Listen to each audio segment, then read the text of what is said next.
कृषी कायद्यांविरोधात पंजाब, राजस्थान, हरियाणासह आदी राज्यातील शेतकऱ्यांचे दिल्लीत तीव्र आंदोलन सुरू आहे। या आंदोलनाला पाठिंबा देण्यासाठी हजारो कार्यकर्ते व शेतकऱ्यांसोबत राज्यमंत्री नामदार बच्चूभाऊ कडू आज बहिरम मार्गे बैतूलवरून दिल्लीकरिता रवाना झाले आहे।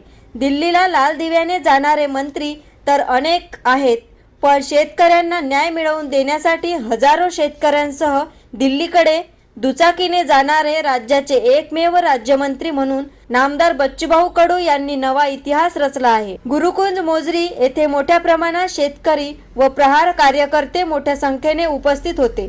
आज परतवाडा शहरातून बहिरम मार्गे बैतूलवरून मध्य प्रदेशची सीमा ओलांडून मध्य प्रदेशचे मुख्यमंत्री शिवराज सिंग चौहान यांच्या घराला ते घेराव घालणार आहेत। त्यानंतर उत्तर प्रदेश येथे मुख्यमंत्र्यांना घेराव घालून केंद्र शासनाने शेतकऱ्यांच्या हितासाठी निर्णय घेऊन स्वामीनाथन आयोग लागू करण्याची मागणी राज्याचे राज्यमंत्री नामदार बच्चूभाऊ कडू करणार आहेत। या मोर्चामध्ये महाराष्ट्र राज्यातून ठिकठिकाणावरून शेतकरी, प्रहार पदाधिकारी, कार्यकर्ते मोठ्या संख्येने दुचाकी, चारचाकी सह दाखल झाले आहे। एएस न्यूज महाराष्ट्र करिता अचलपूरवरून सागर पुरोहित।